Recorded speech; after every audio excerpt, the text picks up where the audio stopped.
You are listening to KLRN Radio, where liberty and reason still reign.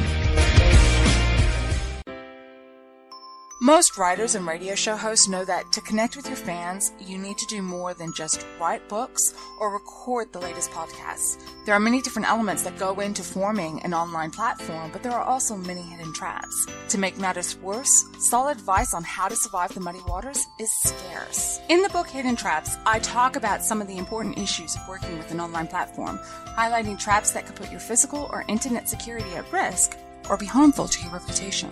Are your social media posts just links with a few disjointed words, making you look like someone who can't complete a sentence? Did your new website cost you more than you anticipated? Are you leaking your personal contact details across the web without even knowing it? Then you need Hidden Traps. Hidden Traps is now available in paperback and ebook from a variety of retailers, including Amazon, Barnes & Noble, and Kobo. Visit blackwolfpublications.com for more details. Do you need a car? Been shopping only to be turned down because of bad credit, low credit, no credit, bankruptcy, or divorce? Guess what? Today's your lucky day, because now you can buy a car, truck, or SUV, just about any vehicle. It's true. Bad credit doesn't matter. No credit doesn't matter. Bankruptcy or divorce, it just doesn't matter. As a matter of fact, your job is your ticket to your new vehicle. We're Auto Credit Express, and we've helped thousands of people just like you. Antonio H. told us, great company, got me connected, and the day I went in, I drove off in the car I wanted. 100% worth your time. Need a car? Get started now and drive off as early as today. Just text FINANCE, FINANCE, to 357-911 right now to get started. That's FINANCE, FINANCE, to 357-911. Auto financing the easy way. Text FINANCE to 357-911. KLRN Radio has advertising rates available. We have rates to fit almost any budget. Contact us at advertising@klrnradio.com.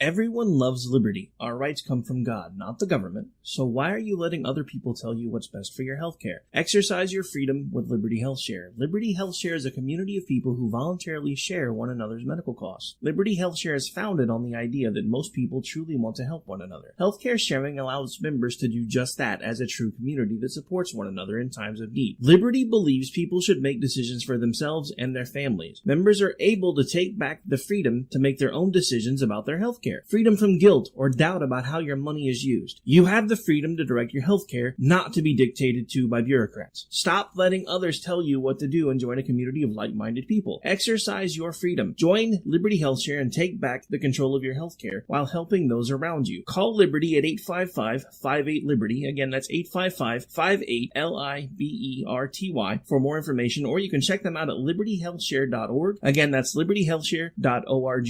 My son was in the Army back during Desert Storm, but even then he wanted an MBA. He looked at a dozen schools, but only one offered the online education and flexibility he needed while he was in a tent in Iraq. Grantham University. Turns out that Grantham's been delivering affordable, relevant college and advanced degrees for over 65 years. Heck, if they can deliver a quality education to a soldier in a tent overseas, think about the flexibility Grantham can offer you so you can earn your degree too. It doesn't matter how complicated or full your life is. If getting a degree is on your bucket list, you'll want to do what my son did. You'll want to call Grantham. Find out how easy it is to get started on your education so you can check that college degree off your bucket list. Call Grantham right now. 800-910-1370. That's 800-910-1370. Flexible, affordable, relevant. Call 800-910-1370. At St. Jude, a family never sees a bill at all. It's like the world has been lifted off of your shoulders. St. Jude Children's Research Hospital. Finding cures. Saving children. Learn more at stjude.org. Sometimes writers feel lost, unsure why a passage may not be working. It's takes another set of eyes to help us nurture our writing into full maturity. At Black Wolf Editorial Services, we strive to enable writers to develop and grow, offering manuscript critiques and line edits through a mentoring editorial style. We also offer assistance on generating a writer's bio for your websites. Black Wolf Editorial Services, nurturing your writing into maturity. For a full list of services, visit blackwolfeditorial.com. You're listening to the Spark Radio Network, internet radio like you've never heard before. Innovation, creativity, and imagination are all said to begin with a spark. So fasten your seatbelt and take the ride of your life and listen for the spark. And so, my fellow Americans, ask not what your country can do for you, ask what you can do for your country. Freedom is never more than one generation away from extinction. We didn't pass it on to our children in the bloodstream. The only way they can inherit the freedom we have known is if we fight for it, protect it, defend it, and then hand it to them with the well-taught lessons of how they in their lifetime must do the same.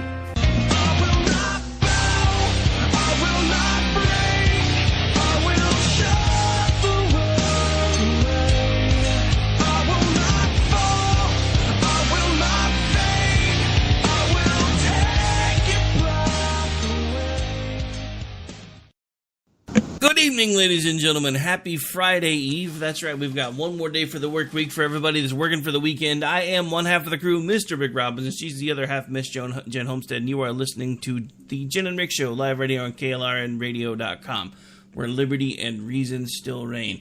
And we've got lots of stuff to talk about, but I'm going to take us off in left field for a second, because I have to admit, I have been struggling with my allergies again because of the weather change, so I took the night off from America Off the Rails. I figured I had probably enough voice in the tank for one show, and it helps that I have a co-host. So I cheated. I spent a few minutes watching comedians in cars getting coffee. If you have not checked out that show on Netflix, you really, really need to. The very last episode, I'm not going to give any spoilers, but the very last episode of this season was probably one of Jerry Lewis's last public appearances because he passed away in 2017. And it was absolutely amazing watching Jerry Seinfeld and Jerry Lewis compare notes, and how it was funny just watching how similar they were from, even though decades apart. And one of my favorite lines was and I don't know, I don't guess it ever happened because I think he passed away shortly after filming that. But one of my favorite lines was Jerry Lewis asked Jerry Seinfeld, "Do you want to write a project with me sometime?" And just Seinfeld was like, "I would absolutely love that." And then they're driving around in the car that Lewis had in the 60s, and Seinfeld looks at Lewis and says, "One of us was born in the wrong time." And that was basically where it ended. So I'm not going to give away anything else, but I don't know. Jerry Lewis has always been like an icon of mine because he acted so dumb and everybody loved it. I don't know. But anyway, so I took us completely off in left field because Jenna's like, what the hell is he talking about right now? But anyway, good evening, ma'am. How are you? I'm doing all right. Just like you said, man, we're getting hit with all of the seasonal stuff too that's making everyone feel a little cruddy. Yeah, I'm back to taking about 3/4 of my medicine cabinet to be able to do my day job. So I think I could probably save a small fortune if I just stop being a wuss and go get an allergy shot. But I don't like needles. Anyway, so I don't know. I mean, honestly, I'm still kind of politicked out. It was another reason why I didn't do my show before this one, because I don't know. This just doesn't seem like the week to do politics, but I guess we got to get back. I guess we got to get back into it at some point, because the crazy's going on without us if we don't. Like, I actually tried to take a Twitter break from the crazy because in between 9/11 and some other stuff that was going on, I was like, you know what? I just can't do social media. I made it a day before I had to basically fillet someone for being a douche to Dana Lish. I made it a day. And oh my gosh, they were being so terrible. I don't know how she does it. I mean, I know her and I know Chris. I've met them both. but I'm nowhere near their level. So I don't know how, especially Chris, because Chris didn't sign up for any of this crazy. But Dana, she's, no matter what, she always tries to put the best foot forward. She tries to, do her best to defend 2A and everything else. And I don't know how she does it day in and day out, because, man, I was doing that for a couple of weeks and just felt completely drained by the time the ride was over. I couldn't, doing this is one thing, but doing it every single day, 5 days a week, 3 hours a day. You guys don't, like on these hour shows, there's work that goes into these. I'm not going to pretend there's not. But trying to do 3 hours a day, it was like being back in college, because for every hour I was on the air, I felt like I had to do 3 hours worth of research. Try trying to do that while you're trying to get a gig, while you're also trying to work an 8-hour-a-day job, deal with a senior in high school who's got a broke-down truck, a sick brother-in-law, and a cranky wife because you're never home. That was my life for 2 weeks. So in some ways, I'm kind of glad it didn't come through right now, because I'm still hoping at some point there may be something better along the way. But I brought all this up because, people like Dana do this every single day, and they live in this world constantly. And it's negative, constant negative. And one of the things that drives me crazy about how negative everything has become is the fact that there's no balance anymore. There's none. Now, look, I get it. If we go back and we look through history, all of this, fair and balanced media and how the media should be impartial, that's all crap. The media's never been impartial. If you go back and you look at when newspapers were founded, there were 3 or 4 newspapers in every single town or village, and each of them had their own slant and their own opinion. I think part of the problem that we have right now is that everybody's gotten to this point where everything's got to be negative and everything's got to be hyped, but the thing about it is it's human nature. We only respond to negative. If you don't believe me, look at politics. Yeah, I think that the main issue with media is the claim of impartiality, right? And like modern journalism, and I mean modern as in since we've had electricity, not modern like in the last 15 years, but modern journalism is supposed to have a certain set of standards. And so it's that claim of of nonpartisanship. It's that claim of no bias. It's that claim of being fair and being objective that is severely lacking, that makes it that much more frustrating. Yeah, but to be fair, wasn't that always basically just a bill of goods they sold us? Because go back and look. All of the time that they've been talking about... Yeah, but I don't think that they were really truly journalists at the time, because they were not going to school for journalism. They were not learning, certain bullet points where there had been books and books and books. They were literally just writing, in the 1700s and getting into the 1800s, they were just writing. And then it kind of came along to reporters, and then it kind of came along, so this whole thing kind of developed. And at some point along the way, they said they were going to report the news and not, they would have opinion sections and they would not comment on it in their actual reporting. And then that lasted for, I think, a short period of time. And it's more so been bias after that, because I think some of that's just because it's human nature. It's very hard not to allow those things to slip in. But if you can look at some things in the 40s, 50s, and even going into the 60s, where you can kind of see the turn from like facts going into now, a little bit more of commentary on each event they're covering, especially going into Vietnam. Yeah, no, I'm not disagreeing with what you're saying. I'm just wondering how much of that, for those of us, that have been looking at it from the outside in, how much of that claim of impartiality has always been just a bit of their own Kool-Aid, so to speak. There were a handful of people that did it really well, and they made themselves pretty prominent while doing it. But then there's the other people that always said that they were doing it, and they never really did. Right. I think it's just one of those things where it's like that is. Ideally, that's what it's supposed to be, in an ideal situation. And if someone is living up to the true journalistic standards by which they study and claim to want to abide by, then ideally they would be. But in reality, it's just not very often that it happens. Yeah, no. And look, but in no stretch of the imagination am I saying that journalists should be superhuman. Because, look, I've been a member of the media now for about a decade. I don't consider myself a reporter, but I am considered a member of the media. But I'm also what I consider a commentator. My job is, and you have the same one. You take things that are going on and you talk about them. You also give your opinion on them. But one of the reasons I wanted to start out with what we're talking about right now is there was a very prominent picture going around on November the 11th this year of Donald Trump basically walking on what looked like a tarmac. He had his hands upraised and like he was doing the double fist pump motion, and he had a grin on his face. And the media and pretty much everyone else just had a fit. Because there's no way that the president should be acting like this on September the 11th, blah, blah, blah, blah, blah, blah, blah, blah. So, even without any other context, actually, we were talking about this before we went on the air. So, why don't you go ahead and repeat for the listeners that can hear us now what you were saying when I brought this up while we were spinning everything up? Oh, that they get to determine that even without context, that like on this specific day or another day where something has happened or another day where he's got a certain meeting scheduled or where he's just come from, greeting a certain group of people that, say they belong to a veterans group or who knows, but that one picture, one moment in time can be taken and isolated, and then right, like he has to just be walking with his hands folded or at his side at all time. Like he's not a normal person. And I get it. He's not all that normal, but still he's a human being.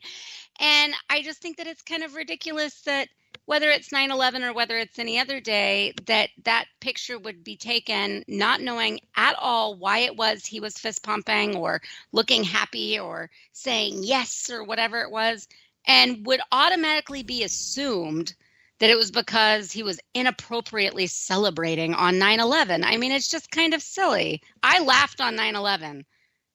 I probably high-fived my kid on 9/11. Like, if any of those pictures were taken and posted me on social media going, look what she did, and it's 9/11.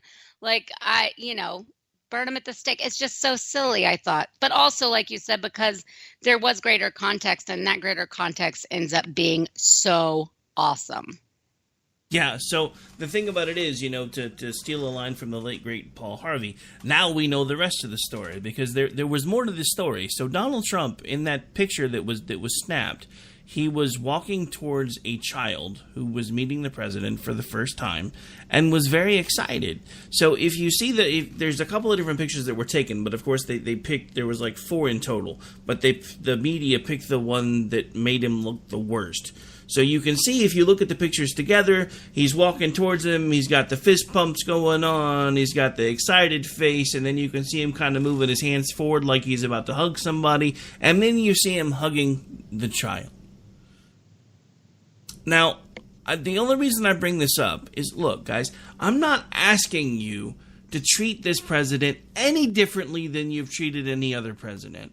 But what I am asking you to do is to do your damn job and be fair. He's not perfect.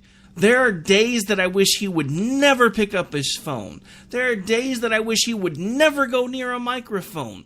But he's still the damn president of the United States. He is still a human being. And while he is not perfect, he's not the monster that you guys are painting him to be 24 hours a day, 7 days a week. The resistance movement would not be in their safe spaces needing psychiatric help 24 hours a day, 7 days a week, if not for the crap that you're spoon feeding them. You guys are making this worse, not better, and you're doing it on purpose. That's part of what has me so angry about all of this. I swear, I saw that today, and I was sitting in my cube, and I just about lost it. Because it's just another example of exactly how bad everything has gotten in this country. Because what should have been a very touching moment and a president showing compassion, which this president is apparently doesn't even have, doesn't have any empathy, doesn't have any compassion, but he showed a very poignant moment, and the media pulls it out of context to make him look like a bastard. I've had it. Well, I think part of the point there is that at least several members of the media that shared it had the whole story, right? Obviously, some people just passed it along to others without saying, but there were photographers that had to send that on to their higher-ups and to editors, or there were reporters there taking it with their phones, and they were knowingly and willingly posting it in a way that would look bad. And in any case, like you said, there are times where you don't want him to pick up the phone. You don't want him to go on, want him to be in front of the microphone. Like, there are so many things to, pick apart and critique about this president and the way he behaves or what he says. And I'm talking about, like, if they're going to get nitpicky and be pulling from stuff from sound bites and from out of context pictures, there are actually legitimate things that he says and does that you could catch in a picture or could catch a sound bite of to pick apart. And this just seemed, pretty cruel to try to do, and also very unfair to the kid that he was greeting, because they just completely stole their moment away from that kid and from that special moment that he was getting to have. Yeah, I mean, it's just, I don't know. Like I said, I was pretty much completely flabbergasted because there were so many ways that they could have handled this. And I think what upsets me the most about it is knowing that there were all these photographers that knew the real story. They knew because they're the ones taking the damn pictures. And they just said, the bosses don't want to use those pictures. Whatever, we don't like Trump anyway. Yeah, pretty much. I don't like Trump. Well, do you want to hear something good that's also coming out of something bad? Probably, because otherwise I'm going to need to go find my blood pressure medicine I haven't had to take in like 2 years. Okay, well, so especially in light of this supposedly super secret letter that was sent that now she's not going to reveal, but just wants everyone to know that there's something bad about it. Also that it's just very concerning, but it's not going to get around. So there's this supposed letter from someone who dated Brett Kavanaugh in high school, or maybe didn't date him, had some sort of sexual encounter with him. And Senator Feinstein has decided to share with them that she's been holding on to this, and also no, she won't share with you. So here she is, impugning his character without having to provide any proof, and then making this whole big dun dun dun, but I've got to protect the anonymous, and but so you should believe it's true though, because why would they have a reason to lie, all that kind of thing. Well, in response to everything that's gone on around the hearings, their favorite, most of the liberals' favorite, the notorious RBG is she is actually kind of shooting back. So she gave a talk. She was involved in a talk at George Washington University Law School yesterday, and she said that the way it was right. The way it is wrong. The atmosphere in '93 was truly bipartisan. The vote on my confirmation was 96-3. And even though I had spent about 10 years of my life litigating cases under the auspices of the ACLU, and I was on the ACLU board, that's the way it should be instead of what it's become, which is a highly partisan show. The Republicans move in lockstep, so do the Democrats. I wish I could wave a magic wand and have it go back to where it was. And she made some other comments about it being, it just being wrong, and that how she was unhappy with the way that these confirmation hearings were being conducted. And she can try to do this whole like Republicans and Democrats at the same time thing, but there's only one group that's misbehaving during these hearings. Yeah, I just wanted to go back to that because it's funny that you mentioned that, because I was about to bring that up when you mentioned the notorious RBG. But so I want that to sink in. We're talking about Ruth Bader Ginsburg, who is probably more liberal than Jimmy Carter. And that should say something. And she was confirmed 96-3. Right. Because it wasn't about politics. It was about, that was the guy that was in charge. The guy that's in charge gets his picks. Is this person qualified to be a Supreme Court justice? Yes or no? And the answer to that question was yes. Just like we've talked about it before with Kavanaugh. The National Bar Association, in a unanimous decision, declared that Brett Kavanaugh was eminently qualified to be a Supreme Court justice. Unanimously. And because of political differences, we're now reduced to Feinstein saying, well, I have a letter about him from high school. Who cares? I just about said a word I really shouldn't say. I almost did it. I understand. It's just, that's not what these hearings are supposed to be. And like you brought up before we came on, in all of these cases, these judges that are being considered, and this hasn't always been the case for the Supreme Court, but it has been, for as long as any of us have been alive.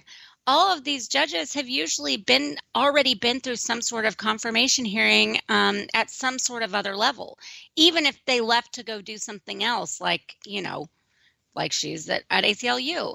But this is not like, especially for someone like Brett Kavanaugh, this is not a new process. They are not coming up with new documents. And it's kind of like the Hail Mary here of the someone once said, and because they did, it must be true. And, oh, by the way, I can't tell you who. And, oh, but it just so happens that the Me Too movement is big right now. So obviously it's a Me Too bombshell, but I can't out the person saying it. I mean, isn't that just so damn convenient?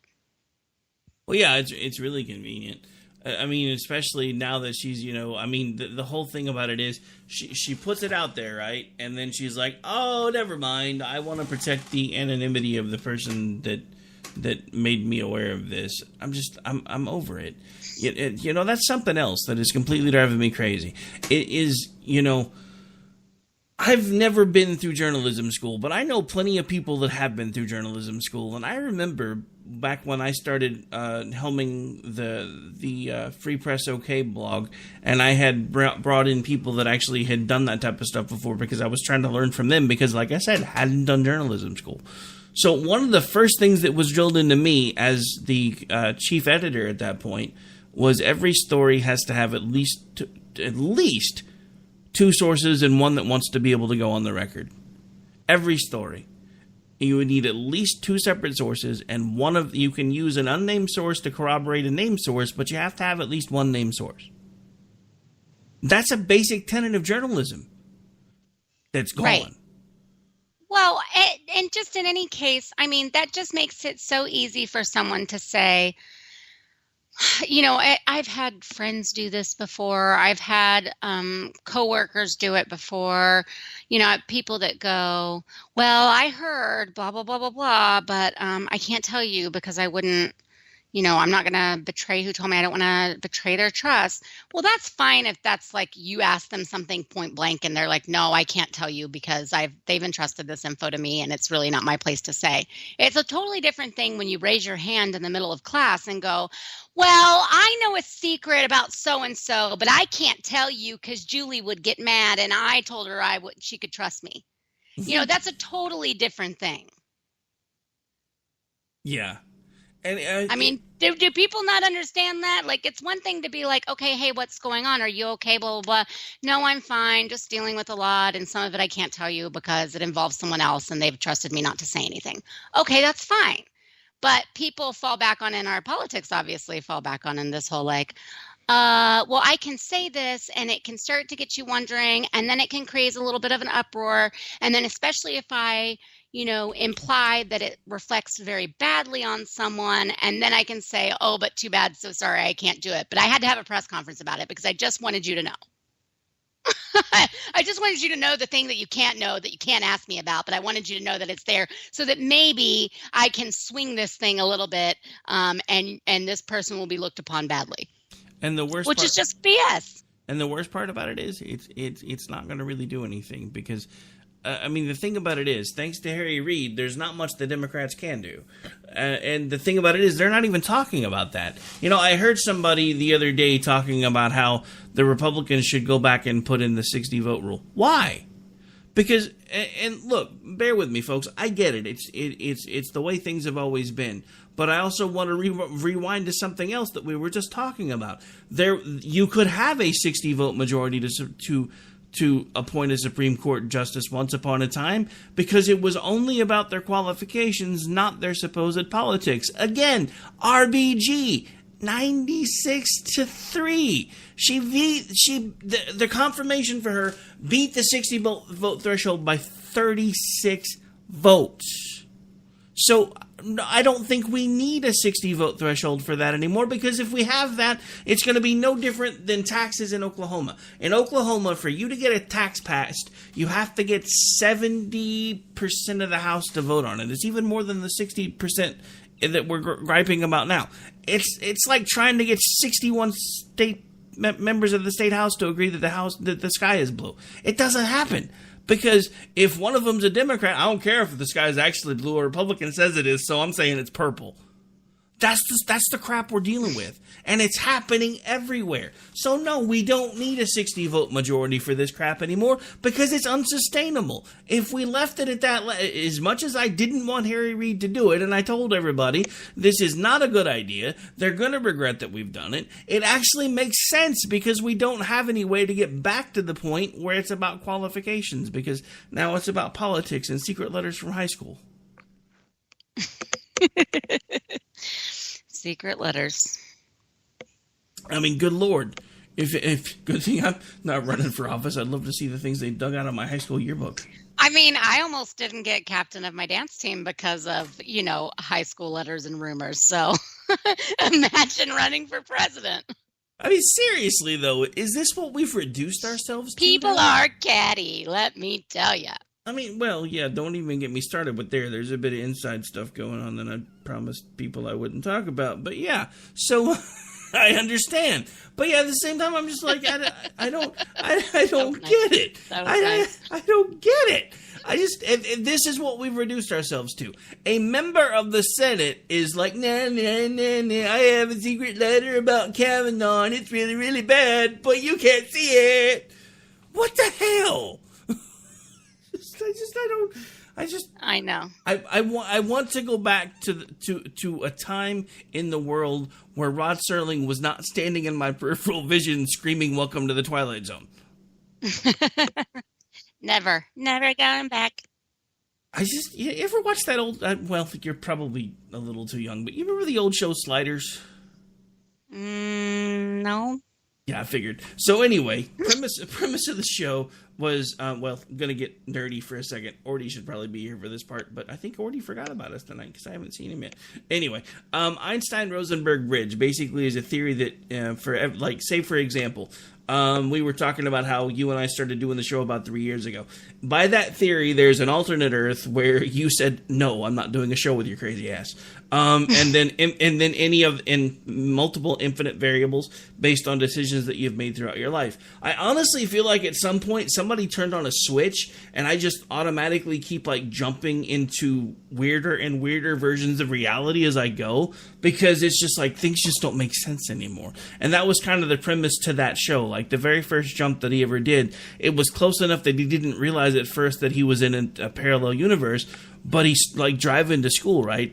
And suddenly he's driving and driving and driving, and they finally show him coming up to a stoplight, and he stops at a red light, and everybody else is going. And the people behind him are honking, and he's like, "What the hell's the matter with you? It's a red light." And the guys next to him are like, "Red means go, jackass." And he's like, "What the hell?" And I feel like that's what's happened with me, because the shifts at some points were subtle enough that I just really didn't notice them at first, and now we've gotten so far away from normal that I'm just like, how did we get here, and where's the on-ramp for me to find a way back? Because when I've got a sitting senator waving around the letter saying, "This is what I know about Kavanaugh, but you guys can't see it because I promised I wouldn't say anything," and that's the basis for having someone not confirmed as a Supreme Court justice, that is insanity. I mean, at this point, it doesn't even really... I get it. We don't know what's in the letter. He could be a serial killer for all we know. But the simple fact of the matter is he's already been through a process very similar to this, and it didn't come out until now. So even if that were the case, unless, of course, he is actually a serial killer, whatever he's done, even if it's illegal, has likely got a statute of limitations that's already well run its course. So what the hell? I mean, so what? Now, next time I don't want a Democrat to run for office, I can suddenly pop up somewhere at a press conference and say, I know what you did in high school. I'm taking you down. Really? I mean, I know a lot of people here follow them at the Gorgamons. One of the guys over there said, yeah, congratulations, Democrats. So through some anonymous letter and a source you won't name, and you won't even tell us what it was, you basically just, plastered all over headlines to Kavanaugh's daughters that their daddy maybe had, sex with someone in high school that wasn't their mommy. I mean, and when you look at it like that, you just go, holy crap, seriously.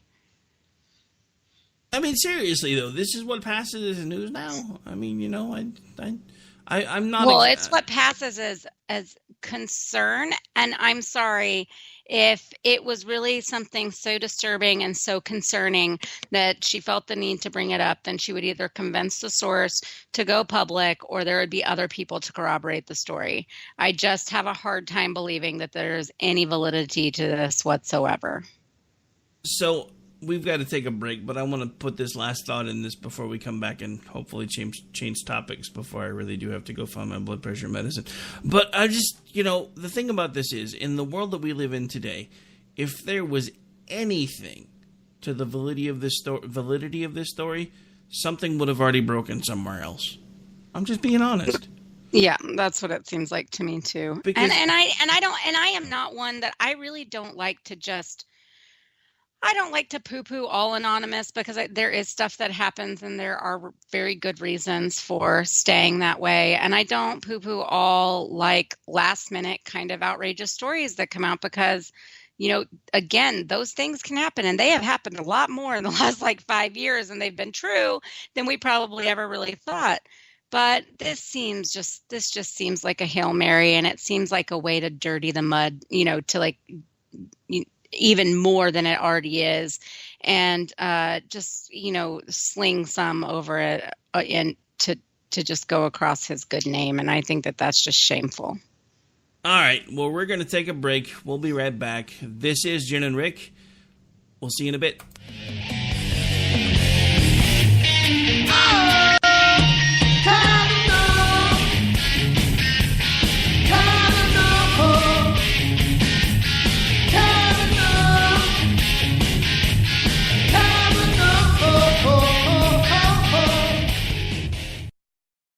My son was in the Army back during Desert Storm, but even then he wanted an MBA. He looked at a dozen schools, but only one offered the online education and flexibility he needed while he was in a tent in Iraq. Grantham University. Turns out that Grantham's been delivering affordable, relevant college and advanced degrees for over 65 years. Heck, if they can deliver a quality education to a soldier in a tent overseas, think about the flexibility Grantham can offer you so you can earn your degree too. It doesn't matter how complicated or full your life is. If getting a degree is on your bucket list, you'll want to do what my son did. You'll want to call Grantham. Find out how easy it is to get started on your education so you can check that college degree off your bucket list. Call Grantham right now. 800-910-1370. That's 800-910-1370. Flexible, affordable, relevant. Call 800-910-1370.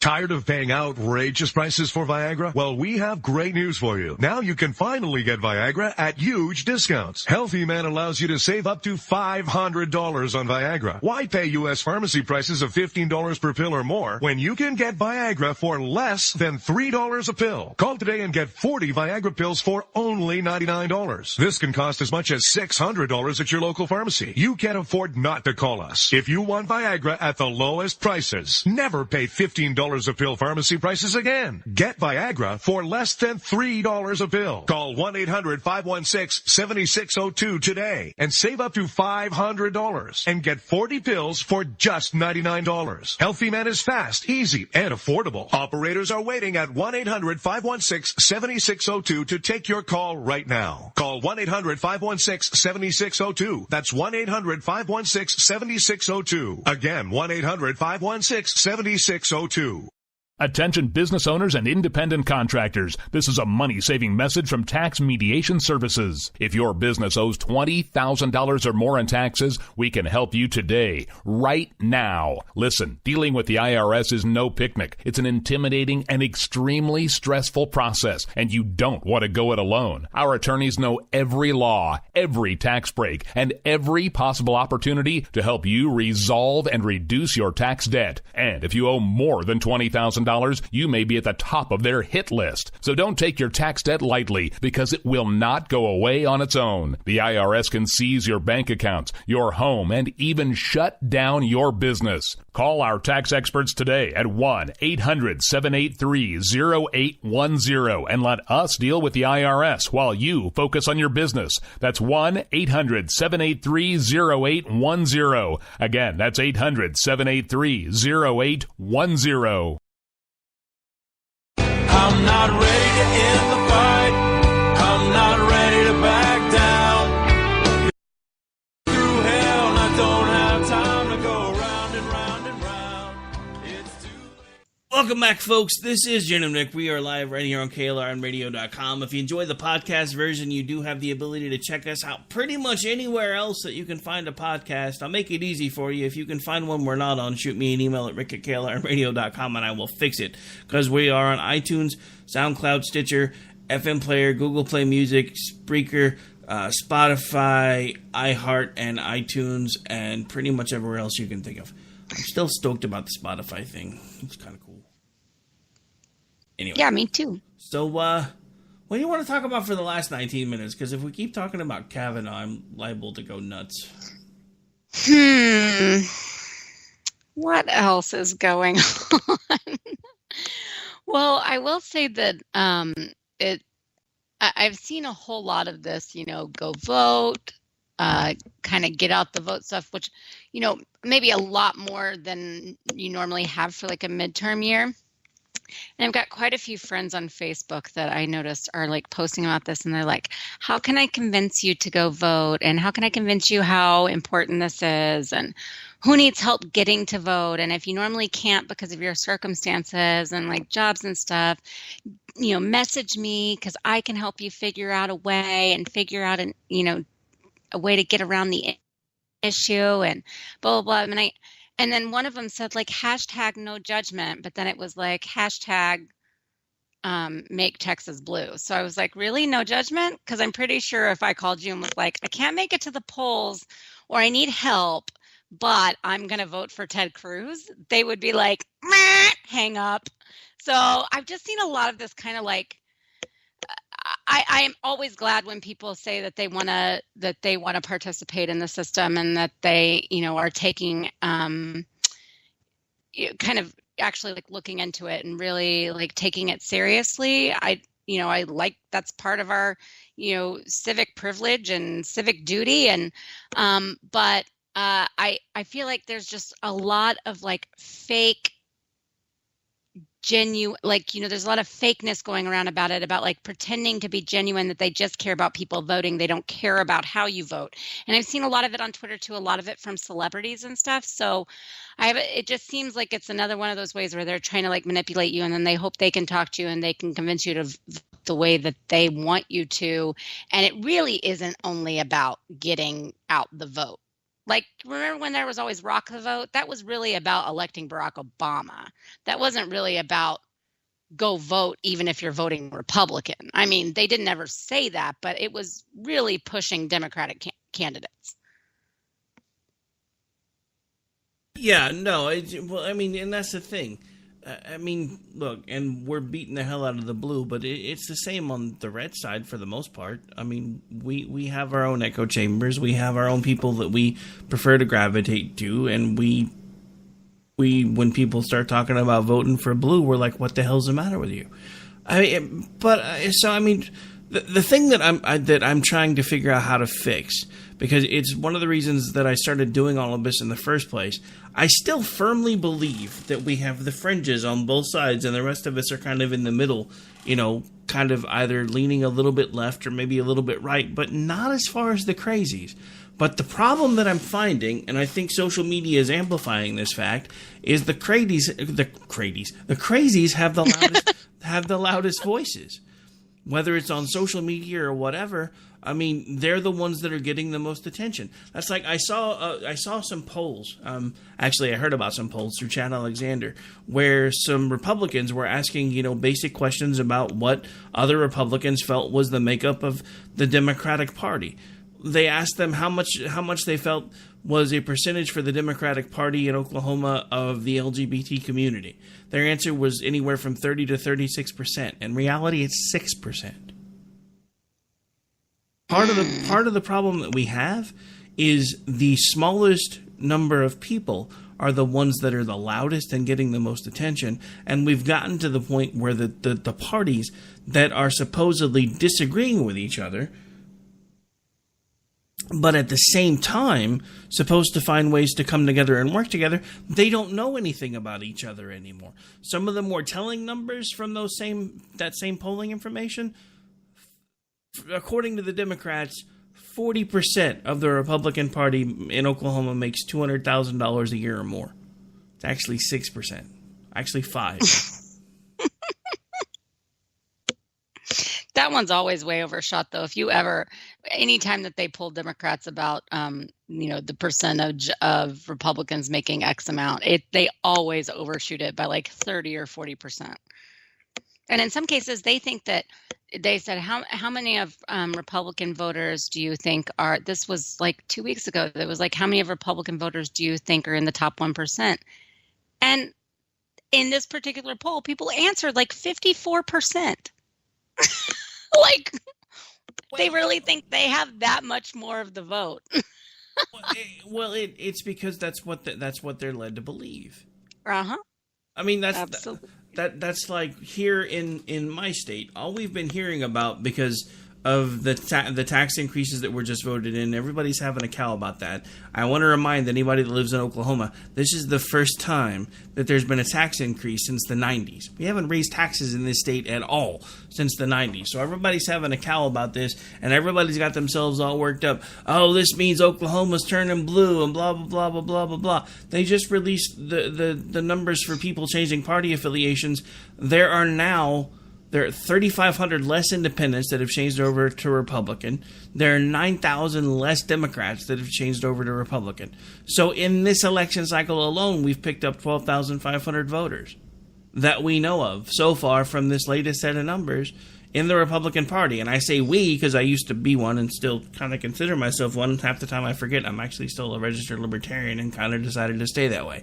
Because one of the other things that happened here was the libertarian turnout was so much more dismal for the runoffs than it was for the primaries, and everybody's like, I'm just going to change my affiliation back to something else. And I'm just like, you know what? If we're really going to try to change something to the point where we have a legitimate 3-4 party system, we can't just give up every time something doesn't go our way. And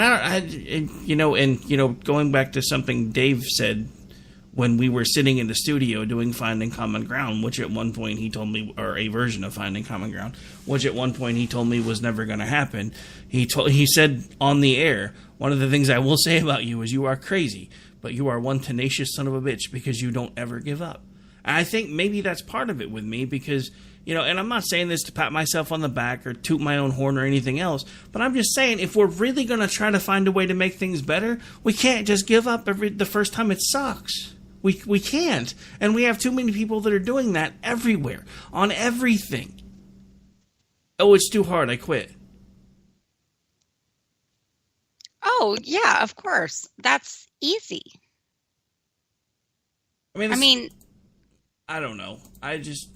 I mean, I've seen it like play out over and over and over again. Politics, radio, whatever. All these people get this idea in their head that they're going to be the next Rush Limbaugh or the next George Bush or whatever. And the first time they hit a road bump, or when they realize they're not going to make $1 million a year the first 2 years they're doing radio, guys, I got news for you.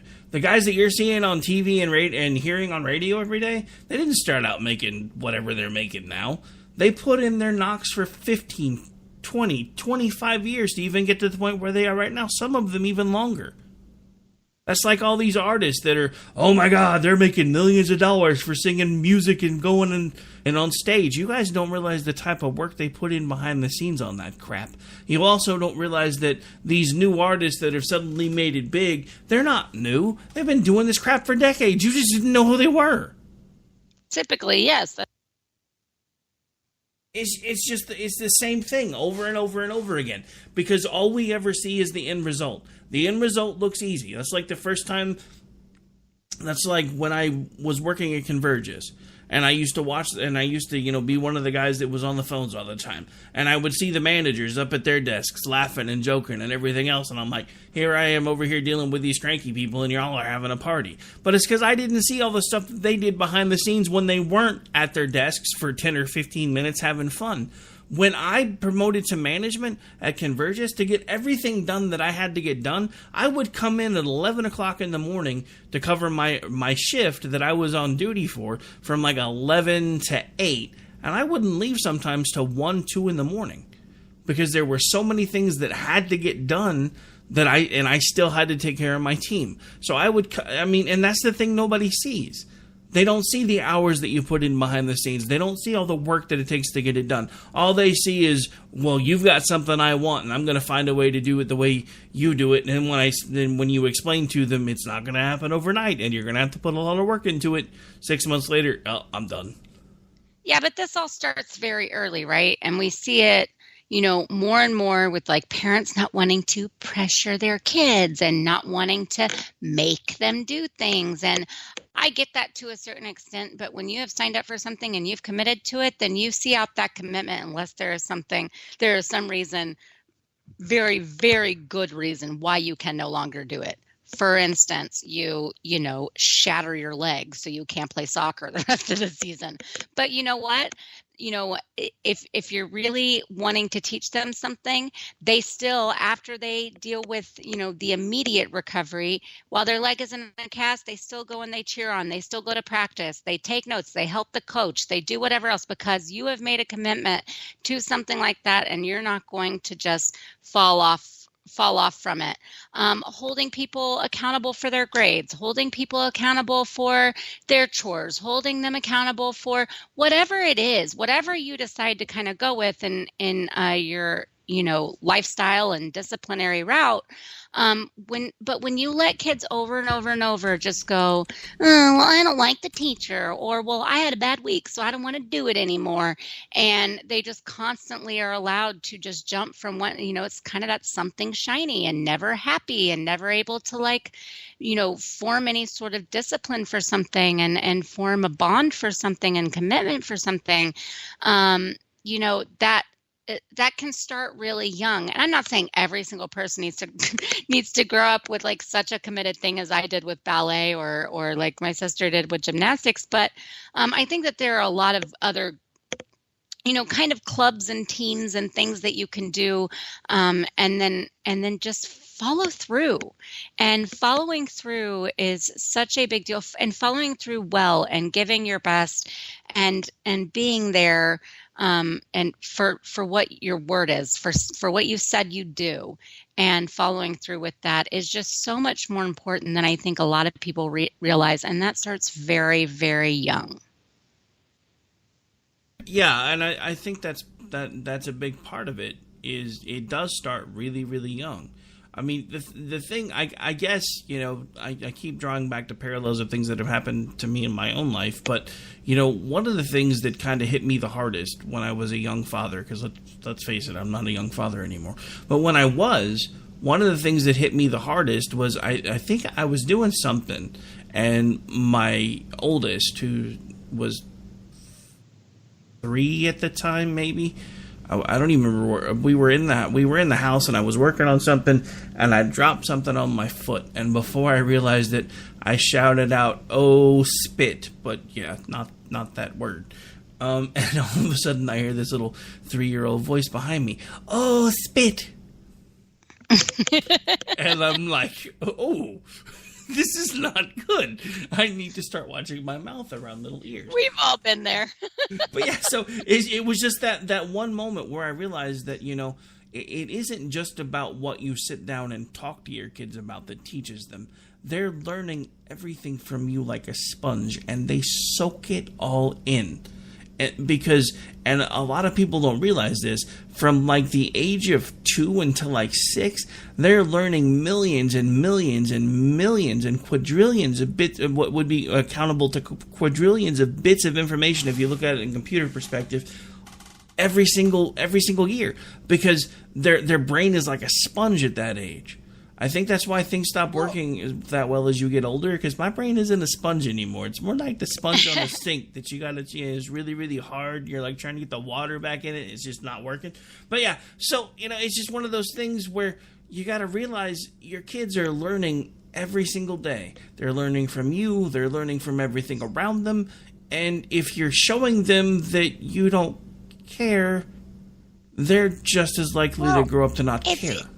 Yeah, it's even things like showing them that your work ethic and how hard you work, and whether that's at an actual job or whether it's for the family, or what it is you do in that regard. But then also showing the things you do make time for, like you do make time to have Sunday family dinner or go to church or whatever, family game night, whatever it is that your family chooses to do. I'm not here to tell you what is right or wrong about any of those things.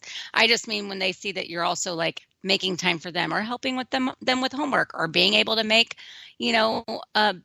some sort of club activity or game or whatever it is. And, it's not going to be perfect 100% of the time, but when they see that effort on a regular basis, that gives them a whole nother layer of things that they're learning and things that they're absorbing and things that they will start carrying through them as examples of leadership and little bitty life lessons at a time that don't come from one single lecture. Yeah, because this isn't like TV where everything's all wrapped up and done in 44 minutes, not counting commercials. Life is a marathon, not a sprint. Making changes in your life also has to be a marathon most of the time, not a sprint. And if we're going to fix this system, and I still firmly believe this system really, really needs to be fixed, because I hate to say this to you, but if you think either party gives a damn about you, you're not paying attention. And I'm not saying there aren't people in the parties that don't. I'm saying the parties as a whole, they don't care. They really don't. There are people in them that do, but the parties themselves are just like, we're just here to make sure that we get to hold on to our power. And if that's not evident to you, then we're not looking at the same things. And that's part of what I'm talking about. The only way to change this is to start finding ways to change it. And the first thing we really need to do is to find a way to start coming back together again, instead of making everything about every negative thing that we can find. It's like 9/11 should have been a common ground moment for everyone. The president hugging a sick kid on 9/11 should have added to that common ground moment for everyone. But instead, the media twisted it. That's what I'm talking about. We have got to get control of our institutions again. Everything from the media to the political system. We have got to get our control back, because the political system is supposed to be working for us, not the other way around. The media and the original idea behind the free press that the founders had in mind was to keep the politicians in check, not to destroy them at any means necessary. And to me, that's what they're doing right now, because he's got an R behind his name. I don't think it doesn't matter. It wouldn't matter if it was Cruz, could have been Rubio, could have been whoever, right? And they would be doing the same thing right now. It wouldn't matter, right? I think Trump just gives them a little bit more to feed off of because of his personality and because of his little bit of a loose cannon mouth. But no, absolutely. Everybody needs to understand they may be trying to play nice here and there with people like Rubio, with people like Cruz, obviously they did with McCain, but I mean, they've done it at different points about all of them if they felt like they have said the right thing that they liked that was against Trump or whatever. So they've sometimes gone, oh, well, now we think that he's actually kind of cool for a minute. And don't buy it. Don't buy it. All it is if it's about anything that's anti-Trump and how they can twist it. But again, it would not matter. They have had their little love affairs with each of these other people at different points and been even like Romney or whatever else after treating them so horribly for some of these people for decades.